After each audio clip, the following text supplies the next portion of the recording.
guys, it's time for day 4 with Cadbury, and this is me starting off with a little session with Cadbury.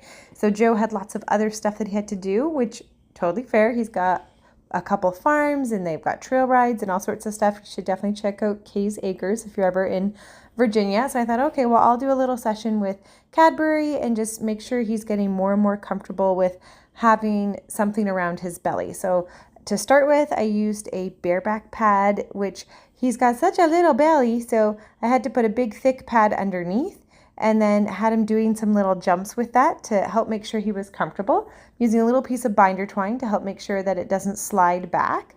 And then I'm bringing my energy up and kind of hopping around to try to encourage him to get the canter. So I'm trying to have a lot of energy myself to cause him to have that canter. And then after he does the jump, he comes in, gets a little cookie, and then I let him have a moment to eat his cookie, breathe, and then we did some of the other direction.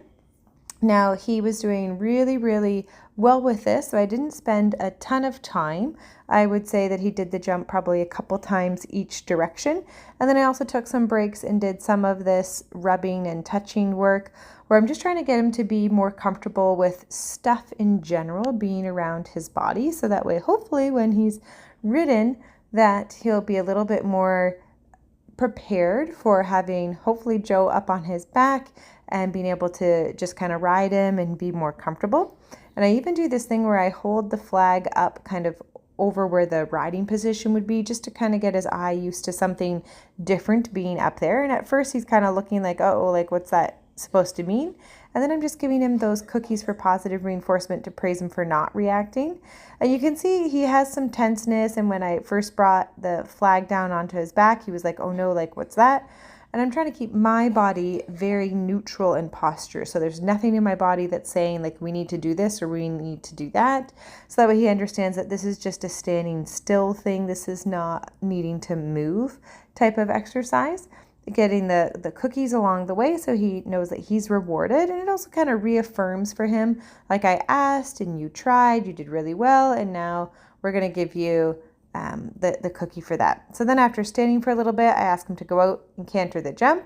And you can see I'm kind of cantering in my body to ask him to do that canter. And then when I stop and I tell him yes, and he gets to come in and have that cookie. So I'm not making him do laps and laps and laps of that cantering, because that would cause him to get pretty tired, really sweaty, because it is definitely hot. Like, oh my goodness, it is very hot for sure. So he just does a little bit of cantering and a little bit of jumping. You can see I'm cantering in my body. I'm trying to have a big rhythm.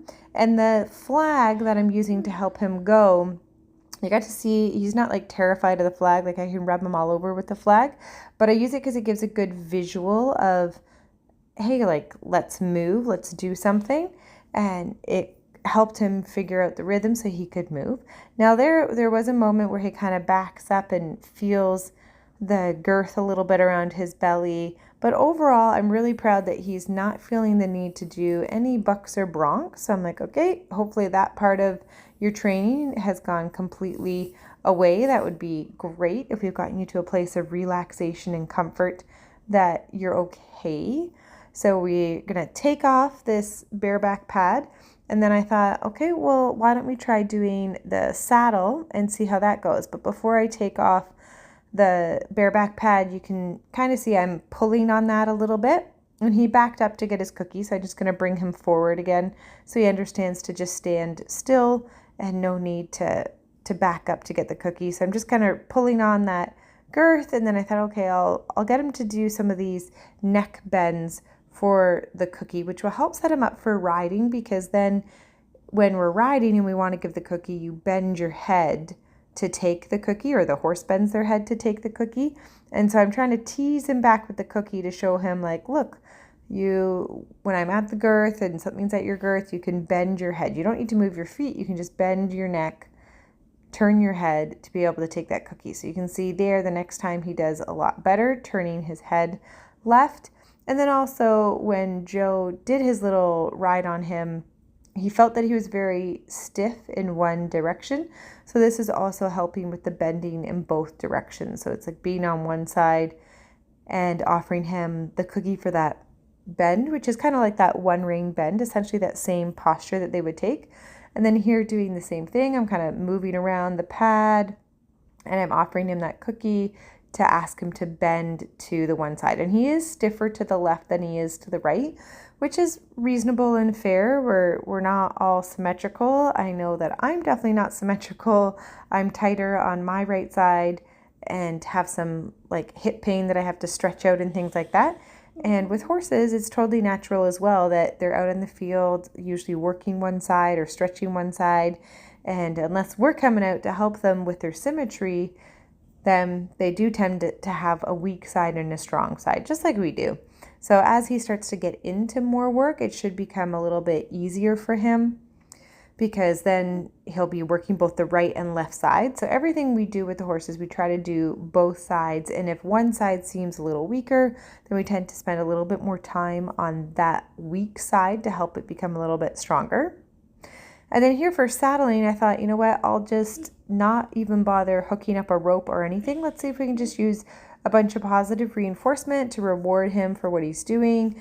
Like how he didn't even care about having the girth on the back of him there, just kind of hanging out there. And the saddle pads up and on. And then putting the saddle on, you can see even though there's no lead rope, he's not at all tied or secured in any way. He's like, yeah, like this saddle is totally fine. You can put that on, you can play around. And he's feeling much more confident with the saddling. You can see he's got his ears on me. He's kind of thinking like, what's going to be happening? And so just sped up the footage ×8 because this process, I do it slow and carefully and kind of do the girth up a little bit and then tighten it up. And he shifts backwards a couple steps, but overall he stays pretty still. So I'm really thinking that that's going really, really well. And then here's a little clip of me setting up the jump. And the jump, he's already kind of knows the pattern. He's like, you want me to jump this? And I'm like, yep, I want you to jump this. Show me some canter. And then you can come back and get your cookie. And having him come back to get the cookie is a good thing because it's helping him realize like I could complete a task and then I check in with my human, complete a task, shut down, like stop, and come check in with my human. So it's not a like get jumping, get cantering, and then really get boogieing and go and like you've got lots of stuff to do. Instead, it's like, okay, like come back to me and then we'll see what we're going to do next. In which case this time I'm doing some of that flag work to help him just with being confident with stuff around him. You can see he was a little guarded there. He was like, what? But overall, like he's not choosing to run away or anything like that. So overall, he's standing pretty nicely. He's getting a cookie for being tolerant. And the cookies do a bunch of different things. They reinforce for him that he's doing what I want him to do. They confirm for him that that is what I'm requesting. But also it helps him to be in that posture of relaxation. So he's eating the cookie, he's chewing, licking, which is all part of relaxation. Versus if we're doing nothing other than pressure and release, he could start to get like, oh no, like what's happening? Like what else are you gonna do to me? Instead, it's like, oh, okay, you're gonna do a thing, and then I'm gonna get a cookie. So it keeps the session really positive for him, really positive thinking, not spiraling into worry and oh no, like what is gonna happen next? So overall, I love using positive reinforcement, but sometimes it's good to not use cookies as well, so that way they learn to have comfort in you in other ways. For example, some scratches, paying attention to where they like being rubbed. If they like to just stand still or it's like a really hot day, just go chill under a shade tree, for example. And that all counts as positive reinforcement. It just means that you have to spend enough time doing the task to make it worthwhile to the horse or to register for the horse as something good. So if I'm going to use standing under a shade tree with him as reward, it's got to be for more than 5 seconds because it needs to register for Cadbury that, oh, like this is nice. We get to take a deep breath together and just kind of relax and watch the roses together. So as I'm working with him here, you can see he's getting so much better with this flag work, going up and around. And as I notice him doing better, I start to speed that up a little bit, like go a little bit more crazy. Like see how I'm grabbing the stirrup, just kind of flapping it around, but with zero intention in my body. Like I'm not asking him to move. Later on in this video, you're going to see where I shift my focus from expecting him to just ignore me and be okay with me bumbling around to actually, I'm going to bump you with this stirrup and I want it to mean something. I want it to mean move your hips or your shoulders or go sideways. So it's important to have my body language clear so he understands what it is I'm asking to do. Like, am I asking you to do something or am I asking you to do nothing? And that he can pick up on based on my thoughts and my intention, but also what I'm doing with my body language. Like, where am I pointing my body? So what I love here too is he did a lot of that standing still while I was doing the flag work with him, like rubbing and kind of building up his confidence with things being around him. And then I sent him out to go around and do the jump again. And this is a great test of like stand still and do nothing. And then let's pick that energy up and go again. Because sometimes what can happen when horses are starting to get comfortable with that girth and that saddle is if they stand for a while, they kind of forget what it feels like to move into that saddle. And so they could go from standing still and walking and being just fine. And then all of a sudden you canter and you jump and you get an explosion. You get a lot of emotions, whether it be because it feels tense, it feels weird, whatever it is that's causing them to be triggered. And so if you keep them in motion and then you stop the session, they don't necessarily get a chance to revisit that feeling of, oh, like I forgot that feels funny. So I switch it up. Sometimes I bring him in to do that rubbing work and just kind of getting him more confident with touch around his whole flank area and belly area, all the kind of the places that I don't typically get too close to, even when I'm grooming. I don't tend to always do a full belly groom or something like that. So I'm helping to build up his tolerance for me being in those places, which are quite sensitive places. If you think about it, he's a prey animal and I'm a predator, and now he's feeling that, something's grabbing at his belly. Totally fair that he would be worked up about that whole idea. And I did it here again where I'm like, okay, now let's go out and jump a little bit. He does the jumps and you can kind of see, I'm not expecting him to do a ton. I'm expecting to see some canter either before, after, or a little bit of both. But I'm not expecting him to do tons and tons of jumps or tons and tons of laps, just a little bit, and then giving that positive reinforcement for giving a decent effort and trying. And so he understands, I ask, you try, I reward, and he can feel pretty good about that. And there's some consistency there so he can fall into that routine a little bit.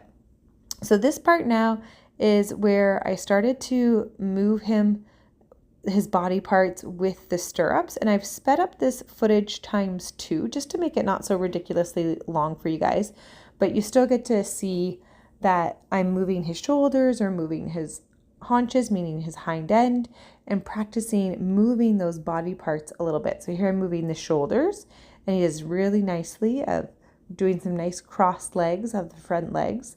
And then he's going to stop, get a moment to think and eat his cookie so he can process, oh, okay, like that's what she was after. And the purpose of what I'm doing here is so that way I can start bumping the stirrup against his body and it means something. So I am teaching him something with the stirrup bumping up against him, that either his hip has to move or his shoulder. I'm teaching him that he has to think about, okay, like where is this pressure coming from? Is she asking for the shoulders, or is she asking for the haunches, or is she even asking for sideways? So he's got to think these things through, and then it's helping him realize that the stirrups can communicate. And so that way he's not going to panic when Joe starts bumping him with his leg or something.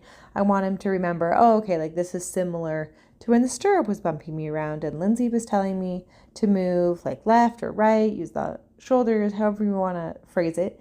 But essentially moving his body parts around, using that stirrup on his body to try to avoid that trigger of, oh no, like what is that? Like, what do I have to be stressing and focusing on?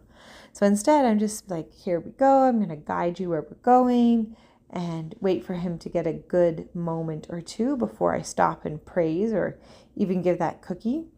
Now, he did really well with all of these things, with haunch turns, forehand turns.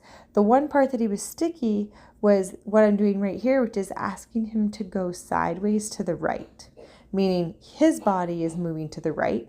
Or you might think of it as I'm doing sideways left because his motion is to the left. Especially if you're watching the screen, you can see that his motion is to the left side of the screen. So it depends on like how I want to get him going. I can either get the shoulders going a little bit first, or I can get the haunches going a little bit first. So here, like, he's pretty sticky and I'm tapping him with the stirrup, and I just try to get him unstuck a little bit. Use the haunches, use the shoulders. I don't expect a zillion steps from him. Just a couple steps is okay. And then I can offer that cookie just to praise him for starting to get the right idea, because then he's more confident and able to try the next task as well. It's so important to reward that try. I find is just so powerful. And then he can really think and stay in that calm, alert frame of mind where he's calm enough to receive the information I'm telling him, and he can think it through. And then look at this beautiful sideways. Look at those crossing legs. He's got front legs, back legs. So of course he's going to get a cookie there for doing super awesome things. I always love this footage too, because it's like, oh, okay, let's remember when this is what, things look like before, and we see the progress of what's happening. So I sped up the footage again of taking off the saddle, and then just wanted to show you how I really want to make sure that he's confident with the saddle. So I take it off, and I just still take the time to put it back on, take it off, put it on, take it off. So that way he's not thinking like any signs of tension or like, oh no, like what's going to happen. I want to make sure he's just totally at ease with, yeah, like I don't care about the saddle thing anymore. That girth's not bother me swinging over my back, that strap hanging around. He's like, yeah, it's totally fine. Maybe I'll earn another cookie. And he follows me out. Let me know what you think. Remember to subscribe and check out harmonyhorsemanship.com for even more learning.